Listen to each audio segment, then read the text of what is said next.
Hello അറിയോ? ഹിന്ദിയിൽ പറഞ്ഞിട്ട് ഹിന്ദിക്കാരനാണ്.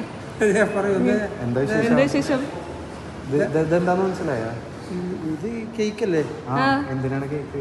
ആള് മാറിയിട്ടല്ലോ. ഇന്ന് ഇത് വെഡിങ് ആനിവേഴ്സറി വിഷ് ചെയ്തില്ലല്ലേ? ഇല്ല മറന്നിട്ടില്ല. നിങ്ങൾ ആളെ വിഷ് ചെയ്താ? വിഷ് ചെയ്തില്ലല്ലേ? ആരും കൊടുത്ത അല്ല, ഇത് ആരപ്പോ വിഷ് ചെയ്യാ? വൈഫായിരിക്കും. അല്ല, ആരെ വിഷ് ചെയ്യണ്ട്? വൈഫിനെ വിഷ് ചെയ്തില്ല? വിഷ് ചെയ്യാറില്ല. വിഷ് ചെയ്യാറുണ്ടോ? ഞാൻ വിളിച്ചല്ലേ. അപ്പൊ വെഡിങ് ആനിവേഴ്സറി പറയില്ല, സർപ്രൈസ് അല്ലേ?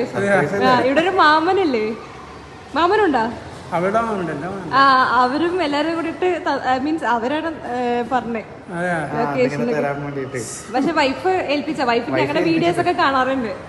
അങ്ങനെ ഏൽപ്പിച്ചാണ് ചേട്ടന് തരാൻ വേണ്ടിട്ട്. Happy wedding. അപ്പൊ അതില് മാമനൊക്കെ ഉണ്ട് കേട്ടോ. എന്നിട്ട് പറയാനുള്ള വൈഫിനോട് എന്താ വെറുതെ ആയിരുന്നു. ഞാൻ നിങ്ങൾ 3 മണിക്കൊരു മെസ്സേജ് കണ്ടായിരുന്നു. എല്ലാം മൈൻഡാക്കിയില്ല. അറിയാത്ത നമ്പറായതുകൊണ്ട് നാട്ടിലെ നമ്പറിൽ ട്രാഫിക് ഉള്ള കാരണം കൊണ്ട്. അതെയാ, ഞാൻ അവിടെ താമസം. അത് ശരി. ബുദ്ധിമുട്ടായ അപ്പൊ കണ്ടതിൽ സന്തോഷം. എന്റെ ഒരു ഉറപ്പാണ്. എന്താണ് വൈഫിനോട് പറയാറുള്ളത്?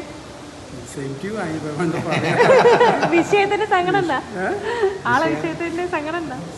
ഇതിപ്പോ ഞാൻ സർപ്രൈസ് വെച്ചു. അതെനിക്കിങ്ങനെ അപ്പാർട്ട്മെന്റ് ഇങ്ങനെ കൂടി ആൾക്കാരുണ്ടായിരുന്നു. ആരെടുത്ത് എന്താ പറയണ്ടെന്ന് ഒരു പിടുത്തം കിട്ടണില്ല. നാട്ടിലോട്ട് വന്നെങ്കിൽ ഞാൻ അവിടെ അതേപോലെ അവിടെ പോവാണ്. പിന്നെ അത് അറിയുന്നില്ല.